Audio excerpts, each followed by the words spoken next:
आँखों में बाबा तेरी जाने हैं कितने जलवे, आँखों में बाबा तेरी जाने हैं कितने जलवे। देखा है हमने इनसे जग को निहाल करते। आँखों में बाबा तेरी जाने हैं कितने जलवे, देखा है हमने इनसे जग को निहाल। ओम शांति। आज हम बात करेंगे दादी प्रकाश मणि जी का, जिनका बचपन का नाम रमा था। बाबा के अलावा किसी को नहीं पता था कि यह प्रकाश मणि दादी पूरे विश्व में प्रकाश फैलाने की निमित्त बनेंगी। दादी प्रकाश मणि जी ने लीडरशिप को एक नई परिभाषा दी, एक समुद्र की गहराई दी, और उनके लीडरशिप ने प्रजापिता ब्रह्मा कुमारी ईश्वरीय विश्वविद्यालय ने पूरे विश्व में एक आध्यात्मिक प्रकाश को फैलाया। तो ऐसी दादी, ऐसे पूजनीय, आदरणीय बड़ी दादी प्रकाश मणि दादी, कुमारिका दादी भी उनको कहा जाता है, ब्रह्मा कुमारी ईश्वरीय विश्वविद्यालय की दूसरी मुख्य प्रशासिका रही। मम्मा के बाद साकार यज्ञ की प्रमुख दादी प्रकाश मणि रही। दादी 1969 से 2007 तक संस्था की मुख्य प्रशासिका रही। इसी समय में दादी जी के नेतृत्व में बहुत गीता पाठशाला और राज्य योग सेवा केंद्र खुले। दादी का स्वभाव बहुत ही मधुर, सहनशील और सहकारी था। दादी अपना समय ईश्वरीय सेवाओं में व्यतीत करती और आध्यात्मिक संगोष्ठियां में भी भाग लेती रहती, व्याख्यान देने, राजयोग सेवा केंद्र खोलने और यहाँ तक कि मधुबन में आने वाले के लिए भोजन तैयार करने में मदद करने जैसी यज्ञ की अनेकों सेवाओं को सबके साथ एक सहेली बनकर, एक सखी बनकर करती रहती। सभी को एक माँ की पालना, एक मार्गदर्शक के रूप में, एक प्रिय मित्र के रूप में दादी से प्यार रहता था। हालांकि दादी की खासियत थी कि वह बड़े ब्राह्मण परिवार को अपना परिवार मानती, उनकी पालना करती, और वह हमेशा कहती रहती कि हम सबके एक ही पिता हैं और यहाँ पे कोई भी अजनबी नहीं है। दादी की उच्च दृष्टि कि राजस्थान के दूर दराज से लोग इलाज कराने के लिए बड़े बड़े हॉस्पिटल में जाने के लिए उदयपुर या जयपुर का सफर तय करते, तो दादी को रहता कि क्यों ना हम माउंट आबू में एक बड़ा अस्पताल बनाएं। और दादी के ही संकल्प से ग्लोबल हॉस्पिटल रिसर्च सेंटर का निर्माण हुआ, जो आज राजस्थान में एक बहुत बड़ा हॉस्पिटल और उसके सर्वेक्षण में ट्रोमा सेंटर शांतिवन में खुला।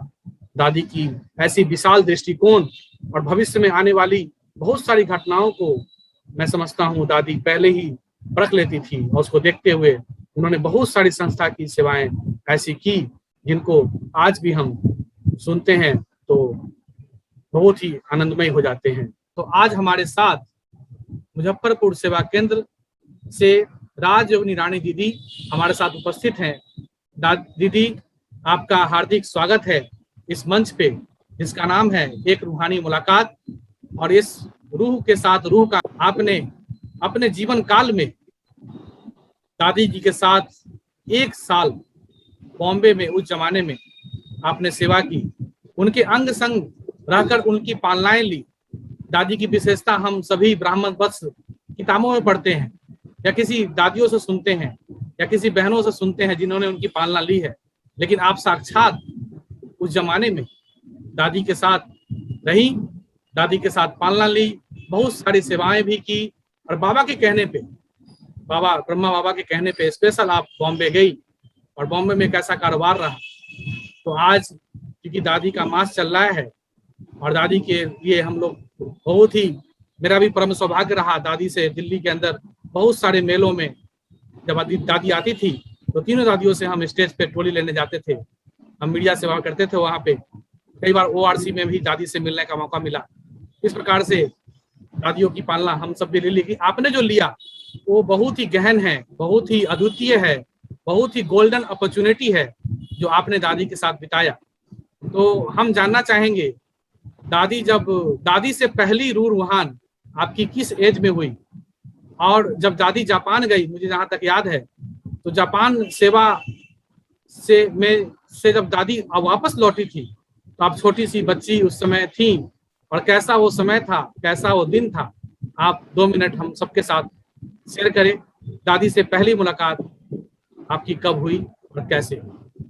दीदी। ओम शांति। मेरा परम सौभाग्य रहा कि दादी जी के साथ मिलने का, रहने का मुझे अवसर मिला। मुझे याद आता है दादी जब जापान से लौटी थी और दिल्ली में जब आप उतरी, कमला नगर सेवा केंद्र पर दादी आई थी, तो दादी के स्वागत में सब बड़ी बड़ी दादियां वहां नीचे बिल्डिंग में नीचे खड़ी थी। और उस समय मेरी उम्र 6-7 वर्ष की थी। और एक थाली जिसके अंदर मिश्री, इलायची, मिटोली ये सब थी, वो थाली मेरे हाथ में थी और मैं लेकर सबसे आगे खड़ी थी और दादी को उसमें से खिलाया। सब उसी में से लेकर दादी को खिला रहे थे। ये पहली बार मैंने दादी जी का अनमोल दर्शन किया जब दादी, दत्तर महीने दादी, आनंद किशोर साथ में थे और वहां दादी का भव्य स्वागत हुआ और उस स्वागत में मैं भी सबसे आगे थी। ये एक दृश्य हमको देखने को मिला। और इसके बाद एक बहुत सौभाग्य की बात थी कि बाबा ने मुझे पूछा, बच्ची तुमने बॉम्बे देखी है? मैं कहा नहीं। जाओ बॉम्बे घूम कर आओ, बाबा लिख देंगे, तुमको खूब घुमाएंगे। जब मैं बॉम्बे पहुंची, दादी के पास ही मेरे को रहने का सुंदर अवसर प्राप्त हुआ। दादी हर रोज मुझे कहीं ना कहीं क्लास कराने भेजती थी। उन दिनों में भी कई ब्रांचेस खुल गई थी, कई गीता पाठशालाएं खुल गई थी और मैं कई स्थानों पर जाती थी, हर रोज क्लास कराती थी। मधुबन से बाबा ने जब भेजा, उसके पहले बाबा ने जो मुरली चली, बाबा ने मुरली चलाई, रक्षाबंधन के विषय पर थी। मुरली पूरी होने के बाद बाबा ने मुझे बुलाया और कहा, आज जो मुरली चली है इसे भाषण की तरह लिखकर 10 बजे बाबा के कमरे में आना। उस टाइम मैंने भाषण की तरह उस सारी मुरली के पॉइंट्स को लिखा और मैं बाबा के कमरे में पहुंची। बाबा ने कहा, पढ़कर सुनाओ। जब मैं पढ़कर सुना रही थी, बाबा ने पूछा, किसी से पूछकर लिखा है? मैंने कहा नहीं, मैंने अकेले बैठकर लिखा है। बाबा ने कहा, अच्छा लिखा है। फिर जब मैं बोल रही थी तो भी बाबा ने कहा, अच्छा बोलती है। बाबा वरदान दे रहे थे, लिखने का भी बोलने का भी वरदान बाबा ने दिया। इस प्रकार से बाबा ने कहा, यहाँ रख के जाओ, बाबा इसको पढ़ेंगे। दूसरे दिन भी मुरली चली, विषय रक्षाबंधन पर था। फिर बाबा ने मुझे बुलाया और कहा, बच्ची आज जो मुरली चली है इसको भी भाषण की तरह लिखो और 10 बजे बाबा के कमरे में आना। जब मैं 10 बजे बाबा के कमरे में पहुंची, तो बाबा ने कहा, कल का और आज का दोनों इकट्ठा पढ़ के सुनाओ। मैंने दोनों इकट्ठा पढ़ के सुनाया। इसके 4-5 दिन के बाद बाबा झोंपड़ी के बाहर बैठे थे और मैं बाबा के पास पहुंच गई। बाबा ने मेरे से पूछा, बच्ची बॉम्बे देखी है? मैं कहा नहीं। जाओ बॉम्बे घूम कर आओ। और बाबा ने दादी को लिख दिया। बाबा ने इसको भाषण सिखाया है। रक्षाबंधन का त्योहार आने वाला था, तो मैं जहां गई उन्होंने कहा, भाषण रक्षाबंधन का करो, तो मैं हर जगह वही भाषण सुनाती रही। ये बाबा के वरदान सबसे पहले मुझे मिले। वो वरदानी महावाक्य मैं अपने मुख से रिपीट करती रही। तो ये दादी के साथ रहने का मुझे को मौका मिला। बाबा ने मुझे बॉम्बे घूमने के लिए भेजा था। दादी जिसके साथ मुझे भेजती थी, कहती थी वो जगह घुमा के लाना, वो जगह घुमा के लाना। ऐसे मेरा घूमने का कोई शौक नहीं था। लेकिन बाबा ने कहा था और दादी भेजती थी तो मैं चली जाती थी, घूम के आती थी। इस प्रकार से जब वहां कुछ समय बीता, फिर बाबा का पत्र आया, बच्ची बॉम्बे में रह के सेवा करो। जब ये मैसेज बाबा का आया तो दादी ने कहा, देखो मैं बाबा का पत्र फ्रेम करके यहाँ लगा देती हूँ, अब तुम यहाँ से जाने का नाम नहीं लेना। और फिर दादी ने मुझे ट्रेन का पास बनवा दिया। डॉक्टर निर्मला दीदी कांदेवली से आती थी, दादी ने उनके साथ भेजा और कहा इसका पास बनवा दो। ये रोज मलाड में जाएगी क्लास कराने। मेरी उम्र ज्यादा नहीं थी, मैं लगभग 15-16 वर्ष की थी उस टाइम, 16 वर्ष की होगी। तो ये रूटीन रोज का बना और रोज आना। मैं इसी प्रकार से रोज आना ये सेवा पर जाने लग गई। और ये मेरे मन में नहीं आया मैं अकेली कैसे जाऊं। इस प्रकार से मैं हर रोज वहां सेवा में जाती रही और इस तरह से दादी के साथ का अनुभव हुआ। दादी को एक दिन मैंने कोकी बनाकर खिलाई, सिंधी कोकी। तो दादी को बहुत पसंद आई, कहा बहुत अच्छी बनाई है। फिर दादी ने मेरे से पूछा, सारी क्लास को खिलाएगी? मैं कहा जी दादी। तो दादी ने कहा कल सवेरे सारी क्लास को एक कोकी खिलाना है। तो सुबह के टाइम मैंने तैयारी की, मैं कोकी बनाई और दादी ने इतना इतना मक्खन उसके ऊपर रखकर सारी क्लास को खिलाया। मुझे भी बहुत खुशी हुई और दादी को भी बहुत अच्छा लगा कि मैंने टाइम पर, समय पर इतनी तैयारी की कि सब कुछ समय पर मिल गया। इस प्रकार से मीठी दादी हर एक की विशेषताओं को देखती और उसको सेवा में लगाती। एक दिन दादी लेटी हुई थी, आंखें बंद थी दादी की, मैं दादी के पास बैठी थी। अचानक दादी बोली, देखो मेरे सामने बाबा खड़ा है। मुझे लगा मैं भी बाबा को देखने लगी।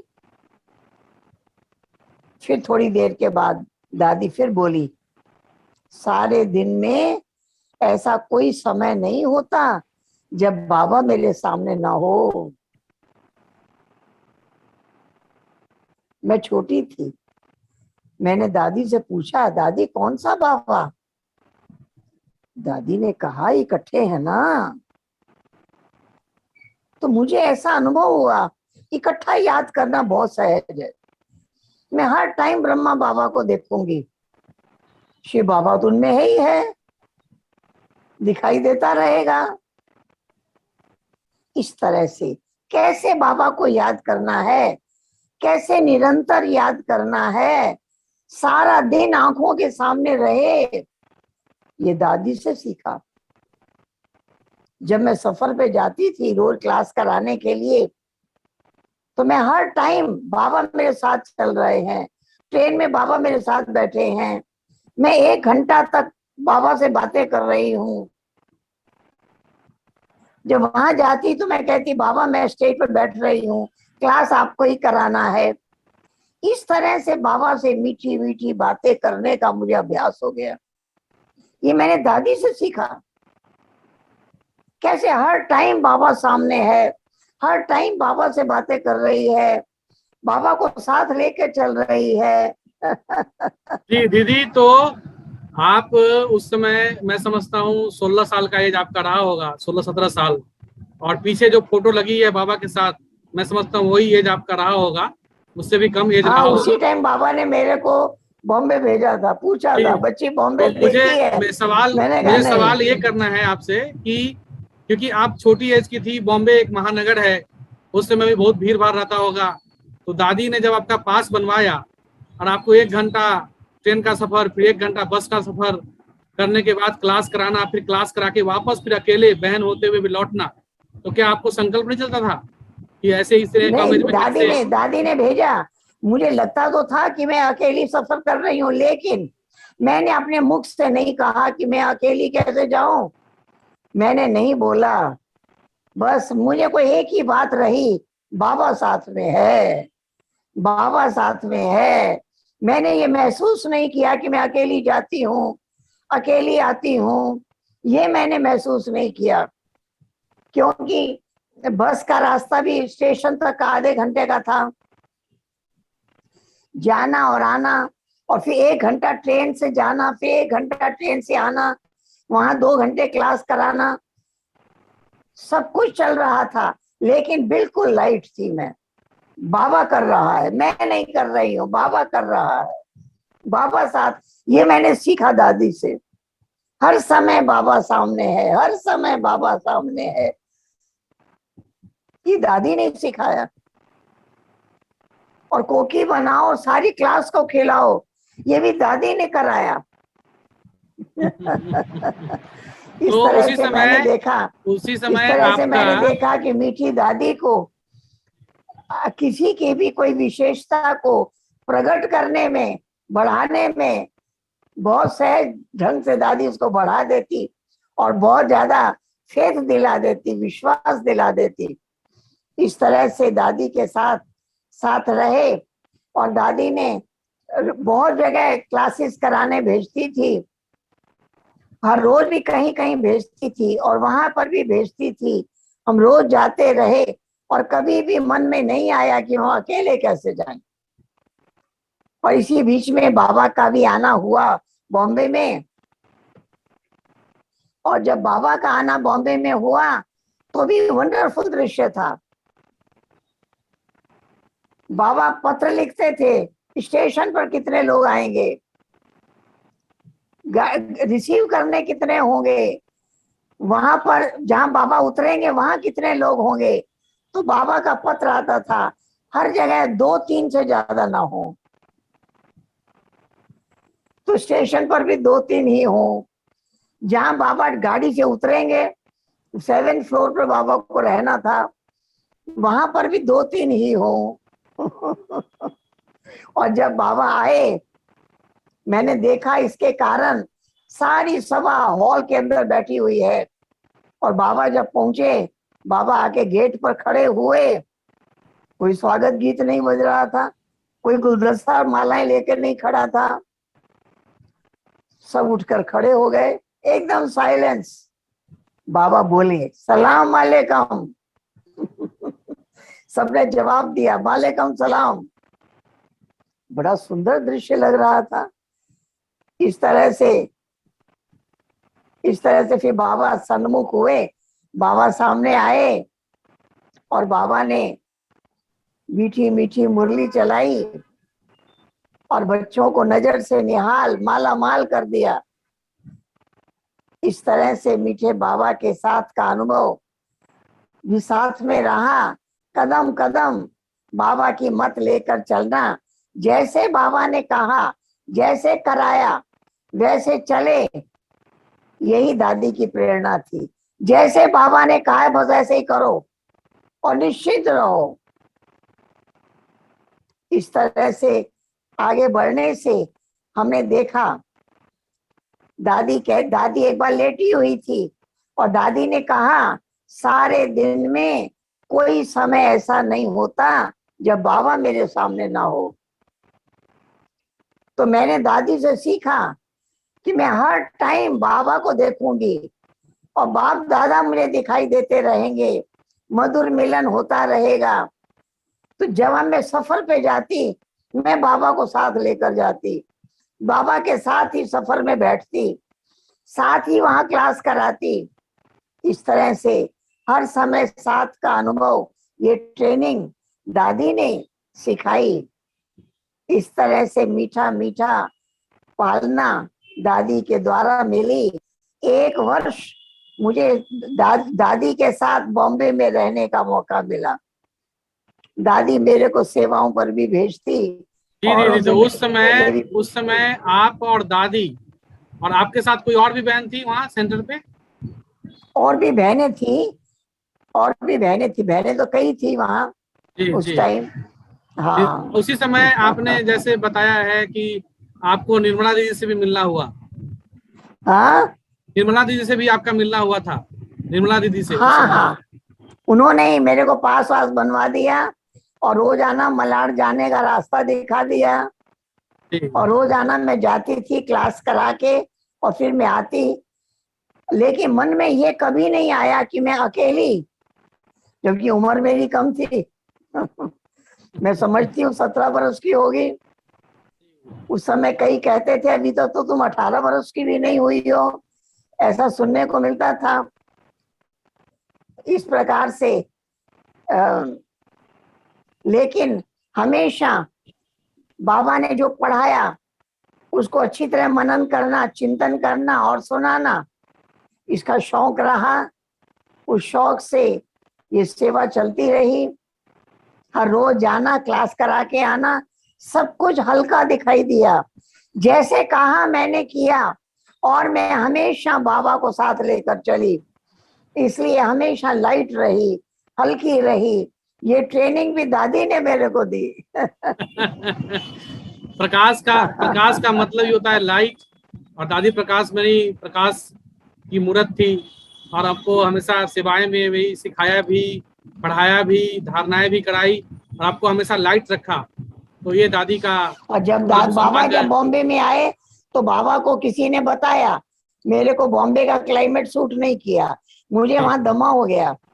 तो बाबा को किसी ने बताया कि डॉक्टर कहता है यहाँ ठीक नहीं होगा, ये बॉम्बे का क्लाइमेट के कारण इसका सांस भारी हुआ है।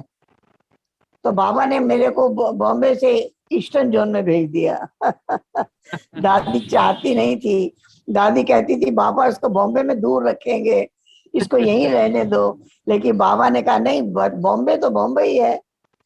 तो बाबा ने फिर मेरे को ईस्टर्न जोन में भेजा, कहा ईस्टर्न जोन में जाओ ठीक हो जाएगा। मैं ईस्टर्न जोन में आई, ठीक हो गया।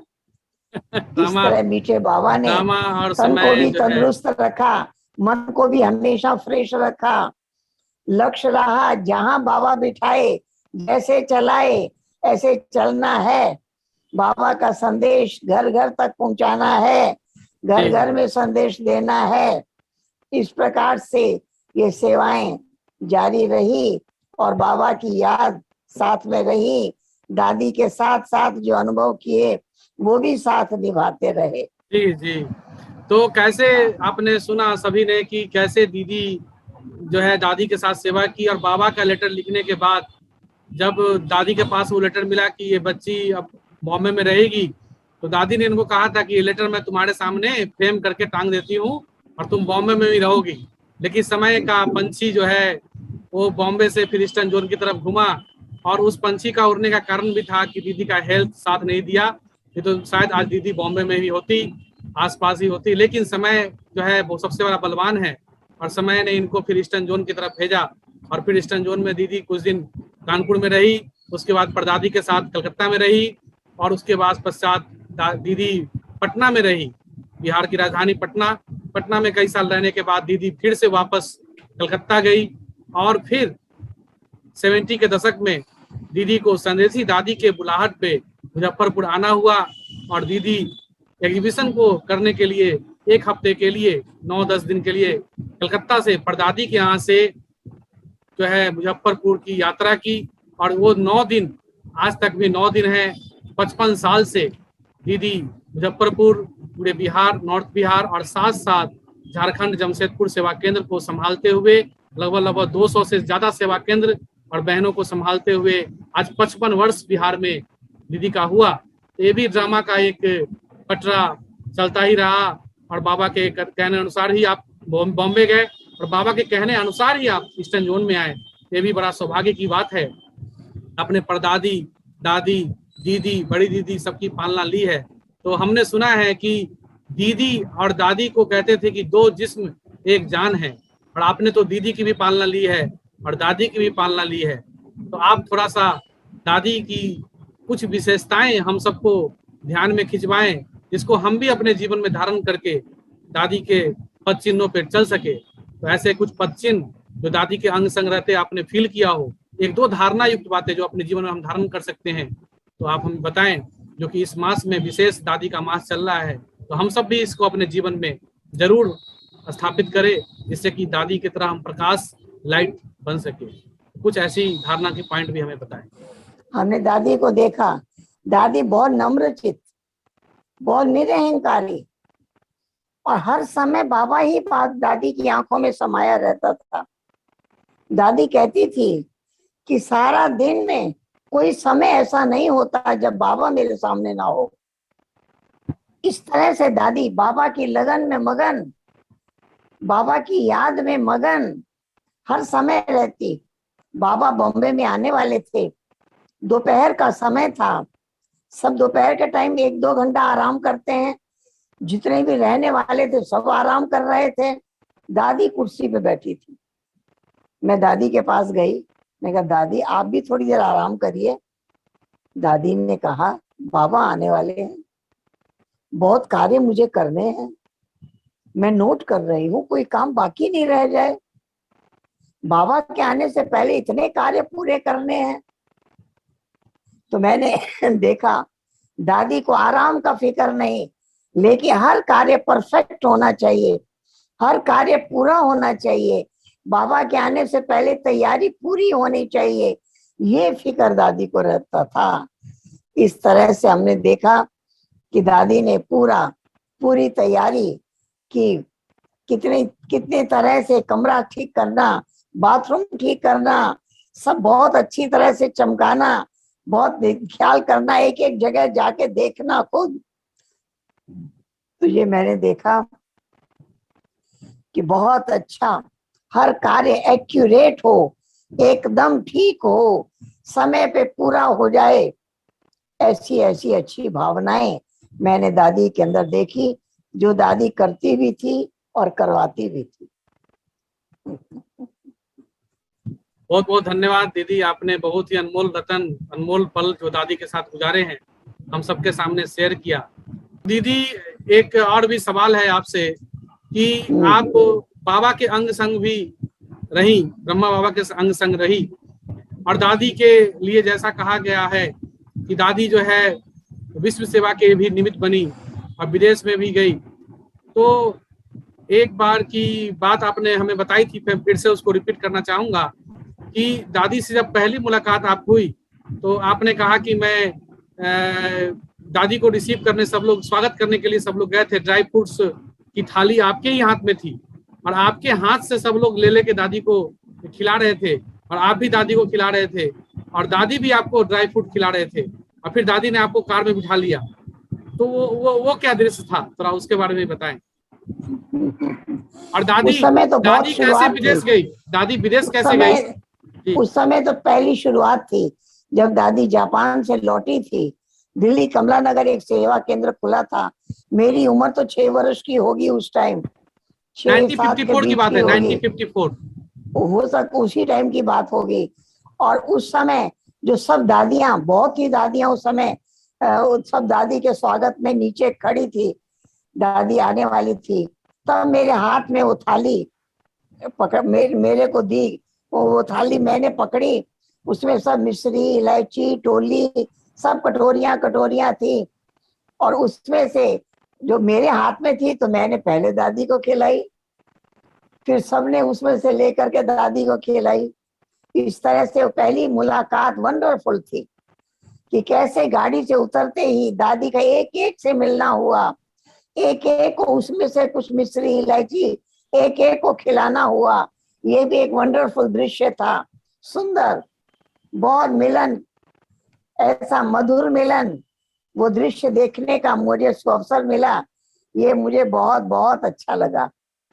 इस तरह से मीठी दादियों का आपस में कितना रूहानी स्नेह, कितना एक दूसरे के लिए रिगार्ड, मैंने देखा सबको दादी के लिए बहुत रिगार्ड था, बहुत दीदी बहुत प्यार था। एक और भी कहानी है कि दादी उस समय जापान कैसे गई, क्योंकि जहां तक पता है आप आदि रत्नों में से हैं, आपने कई बार हमें बताया है और भाई बहनों को भी, दादी जापान कैसे गई, उसकी कहानी क्या है? बाबा ने भेजा था, जैसा मैंने सुना है, बाबा ने उनको भेजा था कि जापान से कोई निमंत्रण नहीं था, जापान में एक शांति सम्मेलन हो रहा था, दादी ने कहा, बाबा ने कहा था बच्ची तुम जापान जाओ, तो जापान से कोई निमंत्रण तो नहीं आया था, लेकिन दादी मुंह से कलकत्ता आ गई, कलकत्ता में पैदल दादी कहीं जा रही थी, इतने में एक दादा मिले जो पहले यज्ञ में रहते थे, अब विदेश में रहने लग गए थे।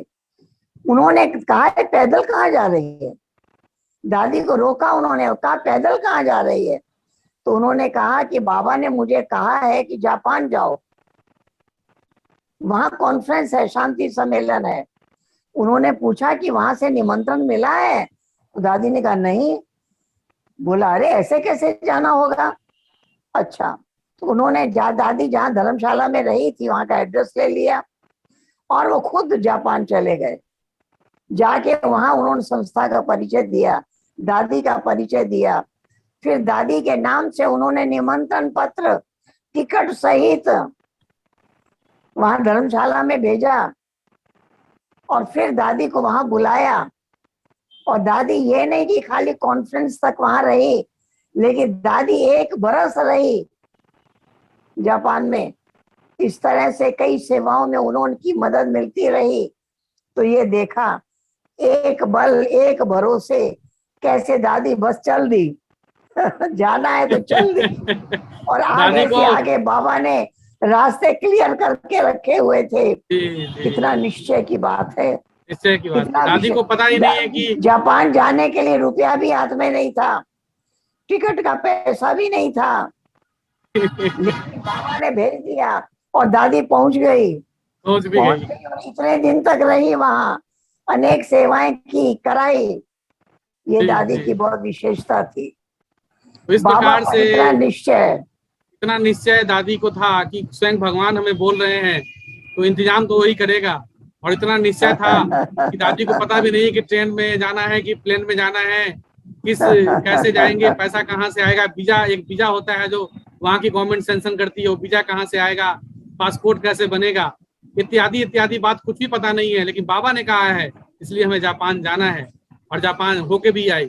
इसको बोलते हैं भगवान पे बिल्कुल निस्वार्थ और बिल्कुल अडिग जो एक प्यार था, एक आस्था थी, एक विश्वास था। और वो विश्वास के कारण ही आज यज्ञ में दादियां हमारी पिलर बनी और उनकी पालना से ही लाखों आत्माएं पली बढ़ी।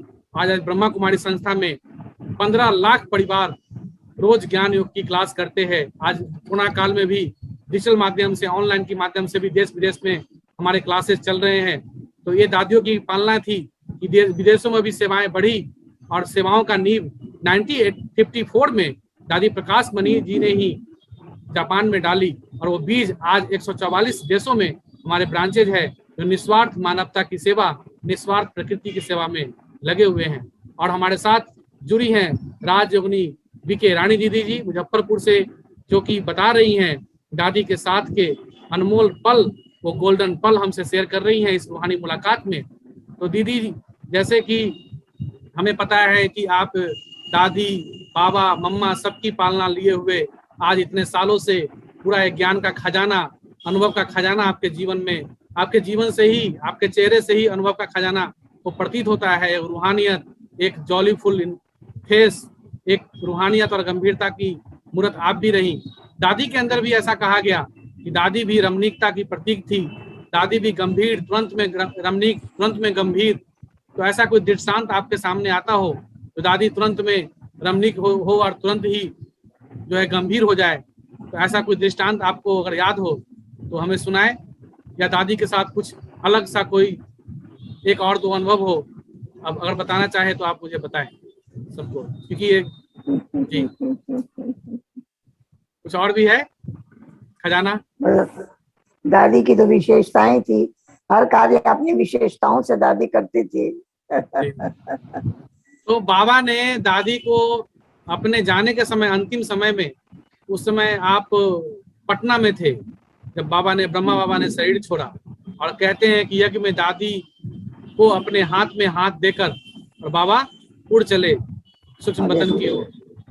जी, तो दादी के अंदर ऐसी कौन सी लीडरशिप क्वालिटी थी कि बाबा ने परखा था और बाबा ने उनको पूरे यज्ञ का जिम्मेवारी देकर आगे की यात्रा के लिए चले गए।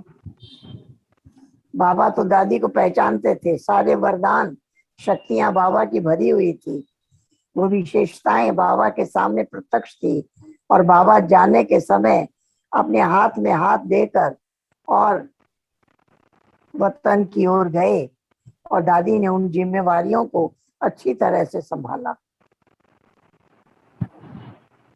तो आप सबने सुना किस प्रकार से दादी, हमारी प्यारी दादी, प्रकाश मणि दादी के साथ अंग संग गुजारे कुछ गोल्डन मेमोरीज को शेयर किया राजयोगिनी रानी दीदी जी ने, जो कि मुजफ्फरपुर और बिहार के जितने भी सेवा केंद्र है सब जोन की इंचार्ज है, और साथ ही साथ जमशेदपुर झारखंड की भी इंचार्ज। इनके पालना में लगभग 200 से ज्यादा बहनें आज भाई बहनें पल रहे हैं, और पूरे सेवा केंद्रों की संचालन के साथ साथ भाई बहनों की पालना के निमित्त, अगर हमने दादियों को तो उतनी पालना नहीं ली, दीदियों से तो नहीं ली, लेकिन आज रानी दीदी हमारे साथ है, तो ये हमारा परम सौभाग्य है कि हम ब्राह्मण बस कम से कम मुजफ्फरपुर सेवा केंद्र में 25 भाई बहन और भगवानपुर सेवा केंद्र के 25 भाई बहन, 50 का ग्रुप तो हमारे सामने ही दिख रहा है, और पूरे बिहार से भी भाई बहन यहाँ पे आते रहते हैं और दीदी की पालना लेते ही रहते हैं। इसी कड़ी में हमारा भी नाम अभी जुड़ गया है। मेरा परम सौभाग्य है दीदी के साथ सेवा करने का। तो इसी के साथ मैं विदा लेता हूँ, और फिर मिलेंगे दीदी के साथ एक नए अनुभव, एक नई यात्रा के साथ, एक रूहानी यात्रा के साथ। तब तक के लिए लेते हैं विदा। दीदी का बहुत बहुत तहे दिल से शुक्रिया कि दीदी दादी के साथ जो पल गुजारी बॉम्बे में, उसका एक एक सीन हमें आज सामने जो ब्लूप्रिंट्स था उसको सामने लेकर आई, और हम ब्राह्मण बच्चों को उनके जो गोल्डन पल थे उसको सुनने का चांस प्राप्त हुआ। तो दीदी का बहुत बहुत धन्यवाद और ओम शांति। हम फिर मिलेंगे ऐसे ही मुलाकात में। दीदी थैंक यू सो मच, और आपकी दृष्टि और आपकी रूहानी दृष्टि हमें 2 मिनट मिले और फिर हम इस क्लोज करें। तो आपने सुना दादी प्रकाश मणि जी के साथ का अनुभव, और साथ ही सुना उनके जीवन के कुछ विशेषताएं जो कि आप सबको सुनाया मुजफ्फरपुर से रानी दीदी जी ने। तो ऑनर्स ऑफ गिवन द दादी प्रकाश मणि को बहुत सारी अवार्ड भी मिली है, जैसे कि धर्म चक्र मेडल 1984 में मिला हुआ है, key of the city of Los Angeles 1984 में, city medals of Sao Paulo and Frankfurt Germany से 1984 में इनको मिला हुआ है। United Nation international year of peace medal 1986 में इनको सम्मानित किया गया। International peace messenger award from the UN secretary general 1987 में, honorary doctor of lecture from Mohanlal Sukhadia university Udaipur से इनको 1992 में इनको डॉक्टर का अवार्ड मिला हुआ है। साथ ही साथ Jain award for social work from Jain international Bombay से 1994 में, Dharma Ratna by world religious parliament New Delhi में इनको अवार्ड दिया गया। इस प्रकार से और भी बहुत सारे अवार्ड, पीस एंजल अवार्ड, कई सारे अवार्ड से दादी को देश और विदेशों में सम्मानित किया गया। और ऐसी दादी प्रकाश मणि जी के नाम पे दादी प्रकाश मणि फाउंडेशन भी है, जो कि एक वैश्विक संस्था है जो कि बहुत सारी भाई बहनों को जो है इसमें सेवा करने का चांस देती है। और इस तरह से दादी जो है अपने मुस्कुराहट, अपने रूहानियत और अपने अथक परिश्रम के बल पे ब्रह्मा कुमारी संस्था में एक अपनी छाप छोड़ी, और आज भी हम सब दादी को इसी तरह याद करते हैं और उनकी धारणाओं को अपने जीवन में लाने की पूरी कोशिश करते हैं। दादी का हमेशा एक स्लोगन रहा, निमित्त भाव, निर्माण भाव और निरंकारी भाव, और इसी भाव से उन्होंने पूरे जीवन को जिया और बहुतों को जीने का उद्देश्य प्राप्त कराया। तो ऐसी परम आदरणीय दादी प्रकाश मणि जी के पुण्यतिथि इस महीने 25 तारीख को हम सभी पूरे देश और विदेश में मनाएंगे। तो ऐसी दादी को सत नमन और प्रणाम करता हूं, और साथ ही साथ दादी को नमन करता हूं। इसी के साथ आज की इस रूहानी मुलाकात को हम समाप्त करते हैं। ओम शांति। आँखों में बाबा तेरी, आँखों में बाबा तेरी।